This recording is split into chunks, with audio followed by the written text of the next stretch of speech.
자, 안녕하세요. 자, 오늘 할 것은 어디 보시는가 하면 수요 공급. 예, 책은 42페이지요.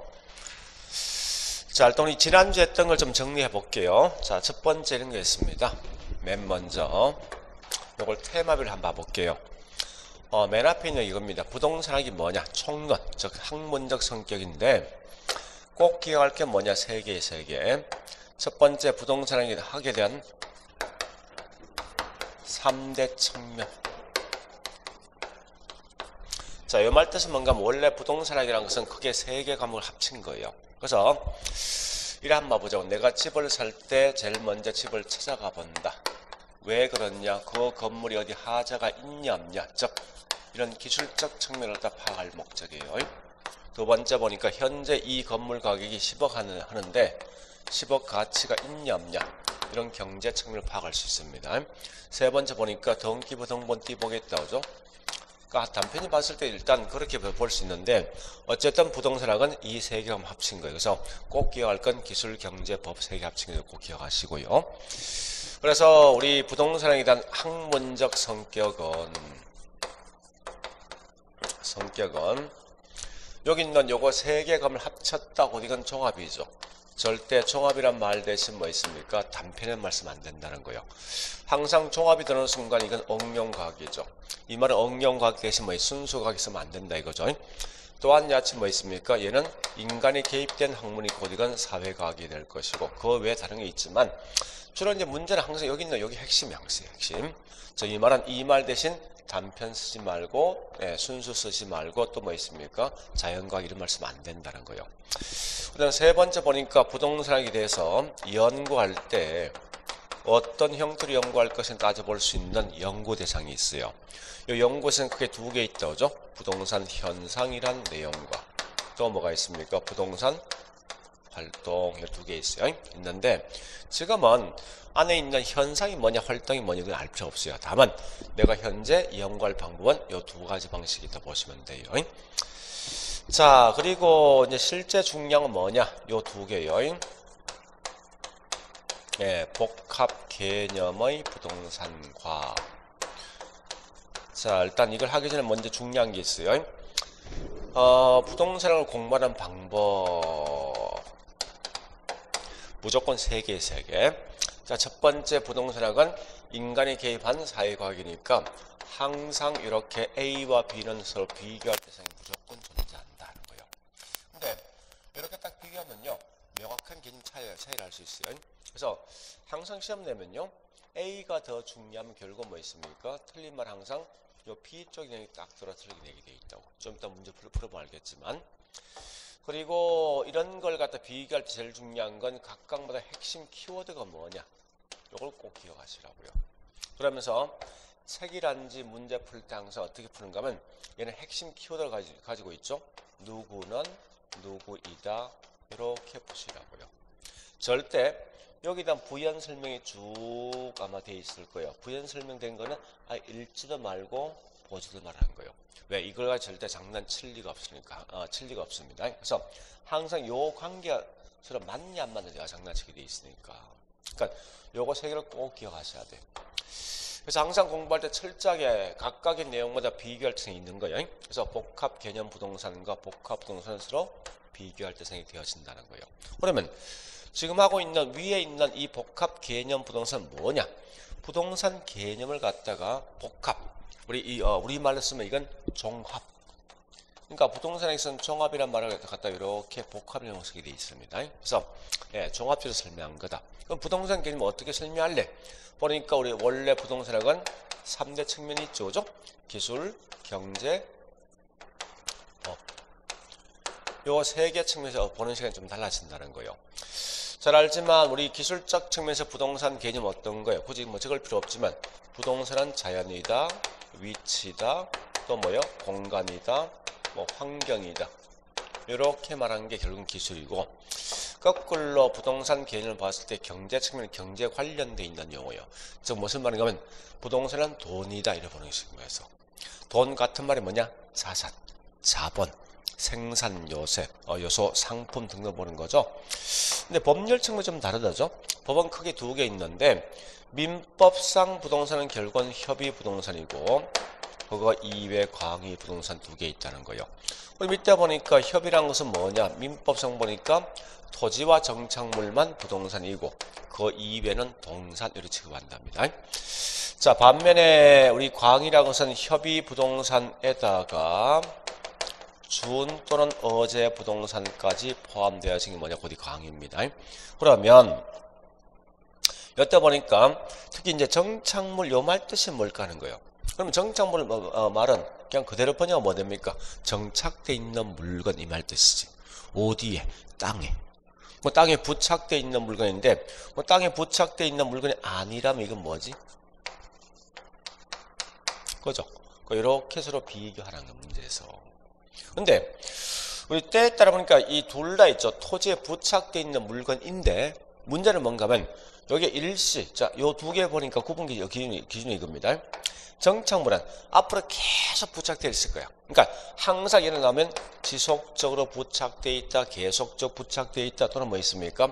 항구적으로 부착되어 있는 물건이 정착물이고, 그 반대로 얘는 뭐 있습니까? 그죠? 일시적으로 부착되어 있는 물건을 다른 말로 동사에 취급한다 이렇게 하시면 돼요. 그러니까 지금은 제일 중요한 이겁니다. 큰 틀 보는 큰 틀. 큰 틀 보고 두 번째 뭐 있습니까? 비교할 뜻은 누구냐고 생각하시라고. 자, 그러면 여기 있는 준부동산 말 뜻은 뭐냐는 거예요. 준부동산. 그냥 우리 쉽게 저기 번역하시라고. 부동산도 아닌 게 부동산 인치한다 이거 말 뜻이. 그죠? 그러면 부동산도 아닌 게 이 말은 뭐예요? 동산인계. 마치 부동산 인처럼 한다 이 말은 부동산 항상 뭐 합니까? 그죠? 그래서 원칙은 동산인데 등기에 등록을 제한다 해서 이게 준부동산 이렇게 하시라고. 그러니까 크게 자꾸 움직이시라고 이렇게. 자, 밑에 있는 복합 부동산은 뭐냐 이런 거죠. 토지와 정착물이 하나로 원래 이 둘 다 별개 부동산입니다. 독립되어 있는 부동산인데 하나로 뭐 있습니까? 결합된 상태죠. 그러니까 키워드 이거 하나로 결합되어 있다 이런 말 나와요 사실은. 자, 그 다음에 세 번째 보니까 어떤 게 있는가 하면 요겁니다. 세 번째는 우리 토지 관련돼 있는 용어. 자, 토지 용어 꽤 많지만 그 중에 세 개만 좀 정리하시면 될 거예요. 첫 번째 가장 기본은 필지란 말과 획지에 대한 차이를 먼저 구분하시라. 둘 다 공통점은 이런 하나의 땅이 하나의 땅. 동일한 걸 갖고 하는 땅인데 단 동일한데 뭐가 동일한 거면 필지는 뭐요? 권리지. 그러니까 소유권이 같은 동일한 소유권을 갖고 있는 일단의 면적이 뭐냐? 이게 필지고 반대로 이 동일한 건데 땅값이 가격이 비슷한 일단의 면적이 뭐냐고 이게 획지라 보시면 돼. 그러니까 지금은 요 두 개 말이 훨씬 중요한 겁니다. 나머지 그냥 쭉 넘어가시라고. 물론 우리 보통 지번이란 말은 동일한 권리를 갖고 있는 땅이지, 그죠? 이런 게 일종의 필지가 된다 생각하시고. 자, 두 번째 뭐가 있는가 하면요, 후보지란 말과 그 반대 이행지란 말이 이행지. 그죠? 후보지는 뭐냐? 결국은 주거나 다시 택지, 농지, 임지, 지역, 상호 간의 등이지. 반대로 이행지는 소분류인데 택지 지역 내, 임지 지역 내, 그다음에 농지 지역 내에 있는 변화 묻는 거에서 얘는 항상 지역 내의 변화를 뭐라냐? 이게 이행지가 된다 보시면 돼요. 자, 그다음 세 번째 보니까요, 요거 묻는 거요. 현재 두 개 필지, A 필지와 B 필지가 있는데, 자, 얘는 보니까요, 요만큼 건물이 지금 현재 지어져 있어. 건물이 있는 밑에 땅이 있지. 요걸 뭐라 하지? 그죠? 건물이 있는 부지. 자, 건물 짓고 남는 짜투리 땅, 즉 빈 땅이 있지. 요런 걸 뭐라 하냐? 다른 말로 공지 이렇게 쓴답니다. 그리고 있죠. 네, 여기 있는 이 땅은 현재 건물은 없지만 앞으로 건물 등을 세울 수 있는 땅이 있습니다. 이런 걸 말하는 말로 나치를 쓰게 돼 있어요. 그러니까 요 세 개가 가장 중요하거든요. 요 세 개 위주로 공부하시면 될 거예요. 자, 그리고 네 번째 가보니까 항상 특성이란 건 반드시 구분, 즉 어떤 거 차이점이 있는 거예요. 그래서 항상 지금 하고 있는 부동산 특성은 반드시 누가 비교하는 거면 일반재와, 즉 분필과 서로 비교한다 생각하시면 돼요. 그러면 자, 한번 가보자고요. 땅은 자, 첫 번째 분필은 이동이 가능하지만 땅은 이동할 수 없는 거죠. 이동할 수 없다 뭐죠? 부동성. 자, 분필은 소모되지만 땅은 절대 소모되지 않는 거죠. 이게 뭐라고요? 영속성. 또한 땅은 절대 인간들이 만들 수 없는 거죠. 예, 그래서 땅은 절대 증가되지 않는다 해서 부정성. 분필은 똑같은 분필이지만 땅은 절대 같은 땅은 절대 같은 게 있을 수 없어요. 그래서 각각 있는 땅들마다 개별적인 성향이 있는 거예요. 그거 이외에 땅은 사용되는 용도가 굉장히 많겠다, 그죠? 이런 걸 다른 말로 용도 다양성입니다. 주로 이제 이런 거면 나중에 공부하시면 돼요. 자, 어쨌든 우리 지난주에 했던 게 뭐냐, 여기까지예요.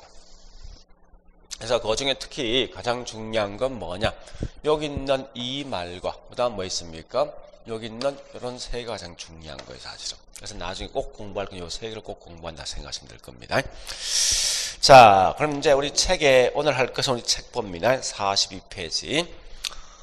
자, 제목을 보니까 수 1장입니다. 자, 수요와 공급 관련돼 있는 이론인데요. 그럼 결국은 수요와 공급은 서로 비교할 때 생기는 거죠. 그죠? 가장 기본 전제는. 그래서 항상 공부하실 때 수요 공급을 같이 갖다 놓고 그냥 그대로 비교하시라고. 참고로 여러분들 수요가 뭐예요? 수요란 말 뜻이 뭐예요? 네?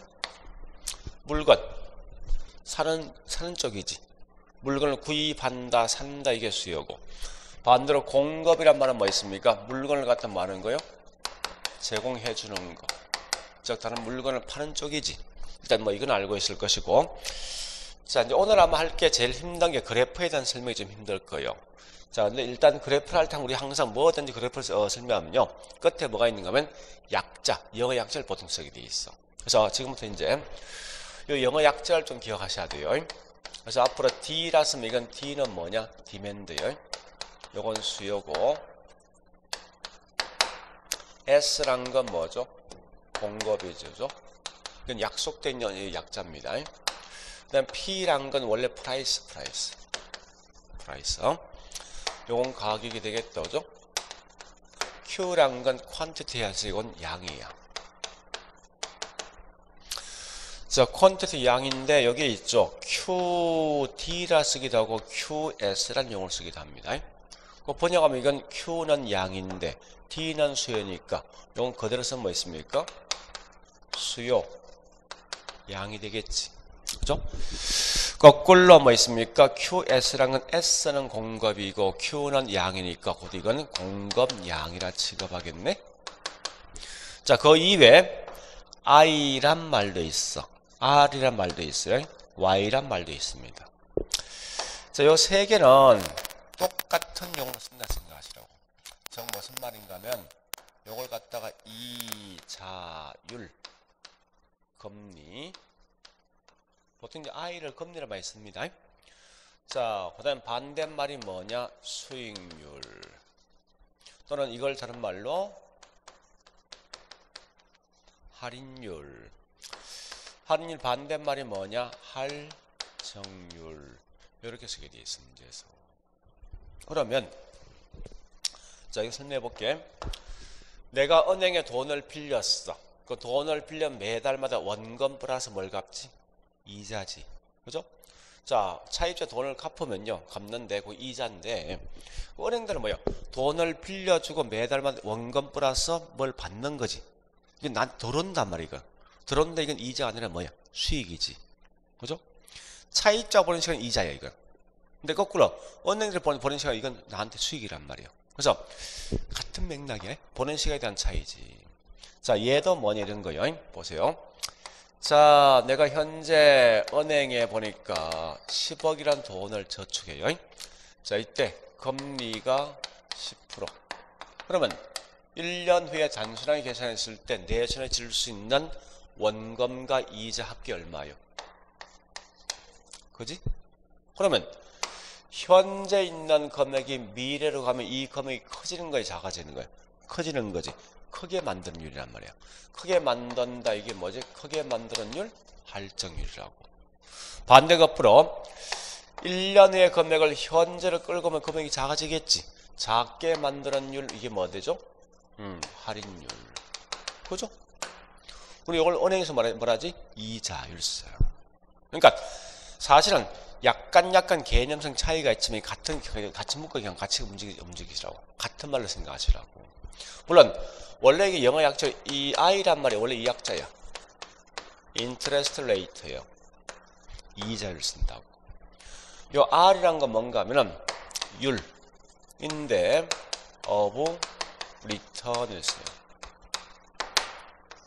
리턴은 되돌려 받는 거지.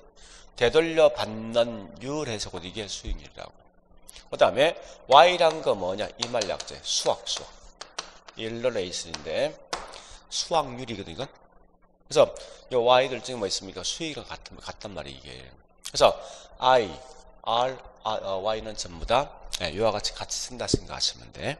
일단 이런 이제 기본 맥락을 먼저 알고 있으면 나중에 책을 볼 때 굉장히 편해진단 말이에요, 이게. 자, 이제 지금부터 뭘 할 건가 하면요. 분명히 수요와 공급은 서로 비교할 대상이 되어지니까 이건 항상 같이 같은 걸 비교한다고. 자, 지금부터 42페이지가 수요고 46페이지가 공급. 46페이지가. 제일 먼저 첫 번째. 거기서 그런 개념부터 하자고. 자, 책 볼게 이제 42페이지. 수요에 대한 의의가 있습니다. 수요란 일정 기간 동안에 주어진 가격으로 소비자가 재화, 서비스를 기꺼이 구매하고자 하는 욕구죠. 자, 46페이지 가볼까? 46페이지. 2절 부동산 공급. 자, 부동산 공급도 첫 번째 공급에 대한 개념. 첫째 줄, 공급이란 일정 기간 동안의 공급자가 재화와 용역을 판매하고자 하는 욕구, 이렇게 써놨어요. 그죠? 두 개를 딱 보니까 차이점이 요 두 개네. 첫 번째, 수요자냐 공급자 그 차이가 있고. 두 번째 뭐 있습니까? 요 말 보셔야 돼. 물론, 우리 거기 보니까 재화, 서비스, 용역, 이런 말이 있거든요.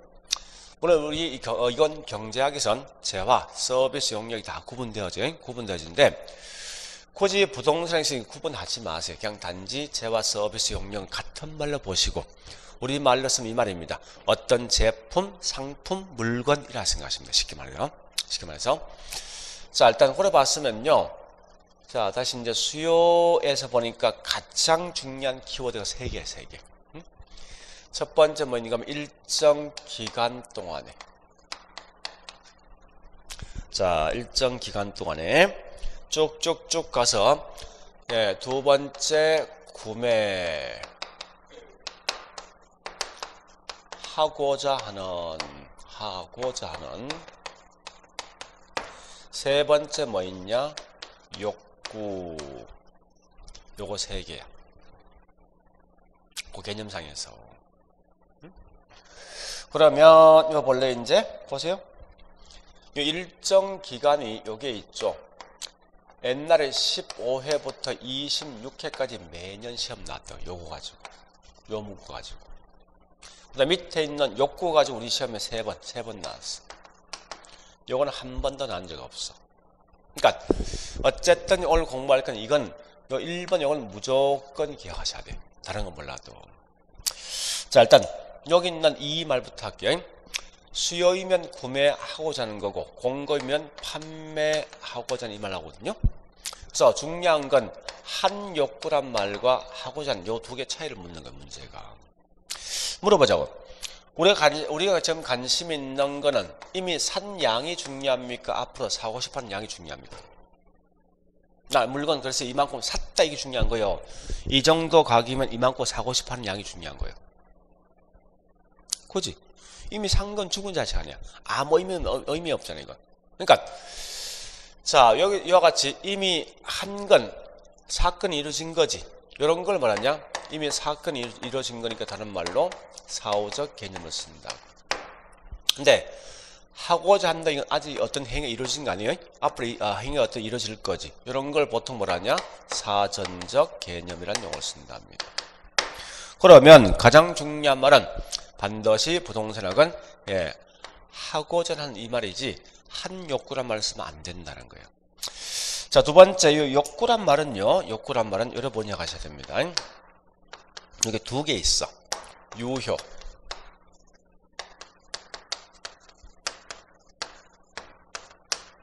유효 수요 또는 유효 공급이 있고 그 반대로 잠재 수요 또는 잠재 공급이 있어요. 두 개 구분되는데 이 두 개에 대한 구분 기준이 뭐냐 아셔야 돼. 자, 첫 번째 뭐뭐 할 의사가 있냐 없냐 요 말하고 뭐뭐 할 능력이 있냐 없냐 요 두 개만 좀 구분하시라는 거예요. 그러면 둘 다 공통점이 뭐냐? 이 물건 사고 싶어 한다는 거예요. 즉 다시 할게. 자, 여기 울산 지역에 40평 아파트가 시장에서 매매되고 있는 가격이 6억 정도 매매되고 있답니다. 만약에 그러면 둘 다 이 물건 사고 싶어 해. 근데 유효란 말 뜻은 뭔가 하면 이 정도 내가 돈을 만들 능력이 있어. 그러니까 현재 내가 돈을 갖고 있든지 은행 돈을 걸어든지 어쨌든 이 돈을 만들 능력이 있습니다. 능력 있는 즉 살 능력 있는 수요가 유효 수요라고. 근데 밑에 있는 잠재라는 것은 사고 싶어 하긴 하는데 돈이 없는 거야. 그래서 사지 못하는 게 뭐냐고 되게 다른 말로 잠재를 보시면 돼. 자, 그러면 하나 물어보자고. 현재 내가 수요량 그래서 그 결과 현재 이적의 수요량이 얼마 될 것인가 파악할 때 둘 중에 어디까지만 분석할래 묻는 거요. 요거까지만 취급할 것인가 얘까지 다 취급할 것인가 이 문제라고. 다시 해볼게. 아까 6억짜리 물건을 내가 지금 돈이 없는 거에 사고 싶어 하는 거예요. 근데 돈이 없어. 잠재인데 이 돈을 만들 능력이 50년 후에 만들 능력이 된단 말이에요. 이것도 분명히 잠재 수요 맞아. 근데 이것까지 현재 수요량 속에 포함한다. 이건 약간은 논리상 모순이 있는데 이거. 그지? 그러니까 이 말은 뭔가 하면 따라서 앞으로 수요이든 공급이든 반드시 무슨 수요만 취급한다? 유효 수요만 취급하지 절대 잠재 수요까지 포함되는 것은 아니더라 이렇게 하시라고 문제 풀 때. 자, 일단 요거만 하시면 돼. 근데 실상은 중요한 게 지금 하고 있는 얘가 제일 중요해. 얘가. 그러면 요 말과 서로 비교할 게 뭐가 있는가 하면요. 이렇게 한번 비교해 볼게요. 우리 기간 반대 즉 다른 말로 시점이 있는데 다시 이걸 이래 한번 써보자고. 플로란 말과 스톡이 있어요. 우리 플로란 말은 결국 흘러간다 이거죠. 그죠? 스톡이란 결국은 스톡은 말 그대로 뭐 있습니까? 축적되고 저축되고 담겨져 있는 즉 저장돼 있는 양을 보통 뭐라 하냐고 이게 저량 쓴다고. 자, 다시 이 플로라는 다른 말 우리말 쓰면 유량 이래 쓴답니다. 스톡이란 말은 결국은 다른 말로 저량 이래 쓰게 돼 있어요. 한자로 쓰면 유량은 이 말입니다. 물이 물 숫자죠. 흘러간다 이 말이지. 그래서 이렇게 해서 유량 이래 쓰거든요. 물이 흘러가는 양 요 말 뜻이 즉 무슨 말이냐? 다시 해볼게요. 이런 게 유량입니다. 정확한 말은요. 수도꼭지가 딱 있으면 이렇게 밑에 어떤 물을 받쳐들어 물을 저장할 수 있는 어떤 통이 있다 할게. 수도꼭지를 딱 털지. 털 물이 뭐요? 흐르지. 흐른다 여기 유량이에요. 흐르는 양. 그런 결과 물통에 담겨져 있는 양이 뭐냐? 곧 이게 뭐요? 저량 이런 말 뜻이라고 표현하자면. 자, 다시 이렇게 봐보자고. 현재 여기 있는 강이 있는데 강물이 흘러가고 있습니다. 있는데 여기서 여기까지 흘러가는 양이 있지. 요걸 다른 유량이라고. 거꾸로 이 물컵에 현재 담겨져 있는 물의 양이 있지. 여기 다른 말로 저장되고 축적된 거지. 이런 게 저량 쓴다고 쓸 때. 그러면 우리가 물어보자고. 이 강이 두 개 있어. A랑 강과 B랑 강 두 개 있는데 A는 보니까 물이 흘러간 양이 10,000톤 흘러갔고 B는 10만 톤 흘러갔다면 어느 게 더 많냐 했을 때 우선 보니까 B가 더 많은 것 같지. 근데 만약에 이게 1시간 동안 흘러간 양이야. 얘는 뭐 있습니까? 이틀 동안 흘러간 양이야. 그럼 달라질 거 아니야. 그러면 제일 중요한 뭐 있습니까? 앞에 있는 요걸 모르면 이 양이 많다 질 때 말을 못 한다는 거야, 이게. 그러면 항상 유량은 뭐 있어? 기본 전제가 언제부터 언제까지란 요 단서가 붙어 있어야지. 그 언제부터 언제까지는 단서가 다른 말로 뭐냐? 곧 이게 기간 이런 말 뜻이라고. 그래서 자, 얘는 주로 문항에 묻습니다. 어떠한 예가 어디 속에 포함될까 시험 내게 돼 있어요. 내게 돼 있으니까 이 차이를 좀 보시는데, 그럼 결국은 유량은 기간이다. 그죠? 거꾸로 이 저량이라는 말 뜻은 뭐야? 이 물컵에 담겨져 있는 물의 양을 측정할 목적인데 이건 특정한 시점이 있지. 한순간에 현재 있는 시점에 있는 양만 측정할 목적이라고. 그러니까 항상 얘는 뭐 있습니까? 시점과 서로 관련되어 있다고 보시면 돼요. 자, 그러면 다시 볼게요. 이제 요때 우리 물컵에 물이 있으면 요 시점이 우리 시점 이렇게 계속 쌓이면 이게 뭐가 되는 거지? 기간 되는 거지. 그죠? 순간 계속 쌓이면 이거 뭐 되면 결국은 기간 아닙니까? 표현 자체가. 그래서 항상 얘는 보니까 장기란 말 것으로 관련되어 있단 말이에요. 이게 거꾸로 뭐 있습니까? 시점이란 말은 다른 말로 단기와 서로 관련된 거죠. 그러니까 한순간이니까. 그러면 우리 여러분 꼭 기억할 게 있어. 앞으로 뭐를 기억하시는가 하면요, 부동산학에서는 단기와 장기에 대한 차이가 뭐냐 했을 때 그 차이는 딱 한 개야. 절대 몇 날, 며칠, 몇 년 이게 아니야. 그게 아니고 기준은 뭔가 하면 신규 물건 만들 수 있는 시간 주어질래 말래 차이라고. 그러니까 신규 물건 만들지 못하고 현재 있는 물건만 취급한다고 이게 단기고, 거꾸로 반대로 신규 물건 만드는 시간 충분히 주어지지, 요건 장기란 말이에요. 그러면 우리 분명히 분필 만드는 시간과 주택 만드는 시간 중에 훨씬 짧은 게 분필이지. 그래서 분필이 단기란 말씀 안 된다는 거예요. 이거는 부동산에서는. 자, 해볼게. 만약 분필 하나 만드는데 1시간이 걸린대. 예를 들어서. 그러면 1시간 이전까지는 요 분필 만들지 못하지. 요때가 단기라고. 1시간 지나면 신규 분필 만들 수 있지. 요게 장기야. 거꾸로 주택은 3년 만에 한 개 만든다 하자고. 그 3년 이전까지 뭐지? 단기고 3년 이후에 장기지. 그러니까 이런 시간적 의미는 전혀 의미가 없다고. 그 뭐를 항상 판단하면 단기는 신규 물건 만들지 못하고 현재 있는 물건만 취급한다 이렇게 하시고, 거꾸로 장기는 뭐 있습니까? 신규 물건 만들 수 있는 충분한 시간 주어진다 이렇게 하시라고. 그러면 자, 여기서 보니까요, 장기는 신규 주택과 서로 관련돼 있을 것이고, 단기는 뭐 있습니까? 기존 주택과 서로 관련돼 있죠. 이런 형태로 공부하시면 돼요. 물론 이 단기 유량과 저량에 대한 구분 기준은 실제 엄청나게 많습니다. 많은데 그 예를 다 기억하지만 할 필요 없다는 거예요. 나중에 제가 설명하겠지만 아주 쉽게 구분하는 방식이 있어요. 어떻게 하는가 하면 이렇게 하시면 돼. 만약 지문상 봤을 때 어떤 지문 딱 뜨지. 그러면 앞에 이 말 집어넣으라고. 연, 월 이런 말 집어넣어서 이 말이 되면 요건 장기야. 근데 뭔가 말이 안 된단 말이야. 안 되면 이건 요 말 대신 뭐 있습니까? 현재라면 한번 집어넣어. 현재. 그럼 집어넣으면 무조건 말이 되게 돼 있다고. 그래서 요 두 개 가지고 모든 걸 다 판단하게 돼 있어. 나중에 가면. 자, 연습 한번 해볼까? 자, 우리 현재 인구는 유량입니까? 저량입니까? 인구. 해볼까? 자, 여기 있는 울산시 인구 100만이다. 1년 동안 100만. 요 말과 현재 100만. 어떤 게 훨씬 깔끔해? 1년 동안 울산시 인구 100만이다. 이 말과 현재 울산시 인구 100만이다. 어느 게 훨씬 깔끔해? 현재지. 따라서 이건 뭐요? 현재니까 저량이란 말이에요. 다시. 소득이 1000만 원 된다 했을 때 이 소득은 유량재량. 자, 항상 이 말 지문하라고. 월소득, 연소득, 월소득, 월급, 연소득, 연봉이잖아. 그 말 되는 거 아니야.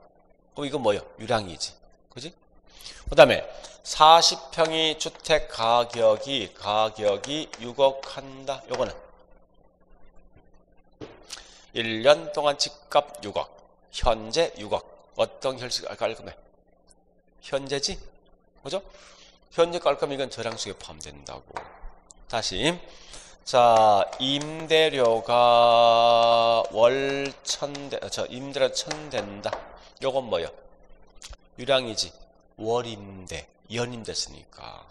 그러니까 이거 202예가 굉장히 많아요, 사실은. 많은데 나중 가면 이걸 하긴 물론 설명 다 드리는데 그래서 어쨌든 공부할 때 있죠. 요거 2개 가지고 공부한다 생각하시면 돼. 무조건. 그래서 자, 일단 지금 할 것은 요거까지만 기억하시라고. 요거까지만. 실제 요거까지 중요하거든요. 하고 나중 가서 뭐 있습니까? 이거 이외에 나머지 공부하면 될 거예요. 자, 어쨌든 이제 우리 거기 있는 개념을 보니까 여기 3개 있어. 있는데 문제 한 풀어볼게. 문제가 들어가는가? 자, 문제 1번 갑니다. 1번인데 항상 공부할 때 다시 이렇게 하셔야 돼. 문제 풀 때. 누구는 누구이다.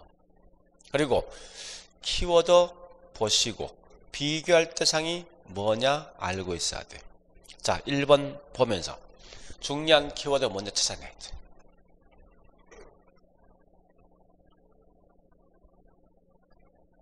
중요한 말 뜻이 뭐예요? 응? 기간은 또 저량이다. 저기 보자고. 요거 다른 거 없어. 그러니까 이렇게 봐야 돼. 기간은 저량이다. 여기 키워드야, 문제가. 그죠? 그러니까 이걸 자꾸 습관 들여야 돼. 나 같으면 이렇게 표시를 하게 돼요, 이렇게 키워드는. 그러면 자, 저량 반대가 뭐지? 요거 비교했잖아, 벌써. 그러면 볼까? 원래 기간은 유량이잖아, 이거. 그죠? 근데 얘 저량 쓴 거 아니에요? 그래서 항상 내면 어떤 키워드 딱 내면 그 반대 비교해서 보시면 답이 나온다. 이렇게 이걸 자꾸 연습하셔야 돼요. 아마 그러면 쉽게 내가 따라갈 수 있단 말이에요. 문제 풀 때. 그죠? 자, 그와 같이 봤으면 됐습니다. 그래서 그래 보시고 2번 갑니다. 2번도 가볼까 이제. 자, 2번은 재고량건 기존 주택이지. 그지? 따라서 이건 저량이지. 두 번째 뭐 있습니까? 가격, 가치, 가격 같은 말이에요. 가격도 뭐 있으면 다른 말로 저량이지.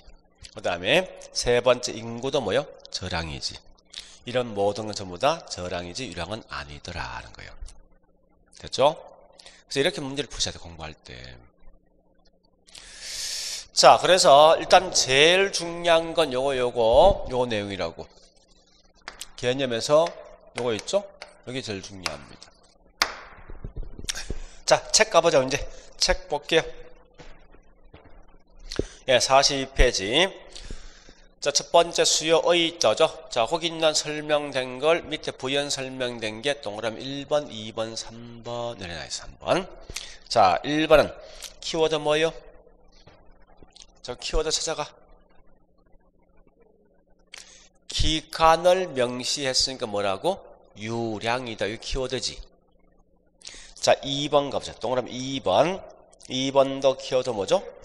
구입하고자 하는 거지. 구입한 게 아니라. 그래서 이건 사전적 개념 묻는 거지. 3번도 뭐 있습니까? 얘도 보니까 항상 수요는 유효수요만 취급하지 절대 잠재수요 쓰지 마라 이거지. 우리가 알고 있는 유효수요 말 뜻이 뭐야? 할 의사와 할 능력 있는 거지. 그러면 뻔한 거 아니에요? 동그라미 2번 대신 내면 뭐 내겠습니까? 사후적 낼 것이고. 그지? 3번에서 뭐 있으면 유효수요 대신 잠재수요 내겠지. 틀말 쓴다면. 그런 거 마시면 돼. 자, 다시 46페이지 갑니다. 예, 46페이지 보니까 컨 1번 공급에 대한 개념. 자, 공급 개념 설명 쭉 되어 있지만 그 개념 설명된 게 중요한 키워드 3개죠. 예, 기간, 하고자 하는, 욕구. 그리고 앞체적으로 설명된 내용 중에서. 그죠? 그러면 거기에 대한 부연설 밑에 동그라미 1번, 2번, 3번 나 있잖아. 자, 1번 키워드 뭐예요 또? 동그라미 1번. 기간을 명시한 결과 뭐라고? 유량 써야 된다. 그죠?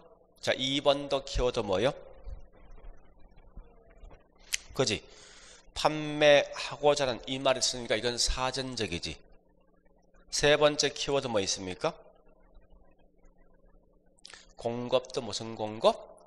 유효 공급이지. 절대 잠재 공급 없으면 안 된다는 거지. 그 유효 공급 말 뜻이 뭐냐? 앞에 써놨네 보니까 공급하려 하고 여기 할 의사야. 할 수 있는 이게 할 능력이라고. 그러면 유효 공급 항상 뭐뭐 할 의사, 뭐뭐 할 능력이 있는 거지. 그죠? 이런 걸 연결 만들어진 게 유효 공급. 그래서 보세요. 문제는 뻔한 거 아닙니까? 너 이 말 대신 이거 쓰지 마 이 말 아니야. 그지? 시험 내면 너 이거 대신 이 말 쓰면 안 돼 이 말 아니야. 이거 항상 틀린 말은 딱 정해져 있다고. 요거 대신 이거 낼 것이고 이거 대신 이거 낼 것이 문제에서. 그죠? 그렇게 자꾸 비교하시는데 사실 이건 거의 뭐 내봐야 그 틀린 말 내지 않습니다. 틀린 말 내지 않으니까 꼭 알 건 요거 두 개 맞으면 돼. 유량, 저량. 유량은 흘러가는 양, 저량은 담겨져 있는 양. 그래서 유량은 기간적 설명이 있고 저량은 뭐 있습니까? 시점적 성격을 갖고 있다. 이렇게만 기억하시면 돼. 자, 그래 보시고 예, 조금 이러지만 좀 쉬었다가 이제 실제 중요한 수요 공급 곡선과 법칙 할게요.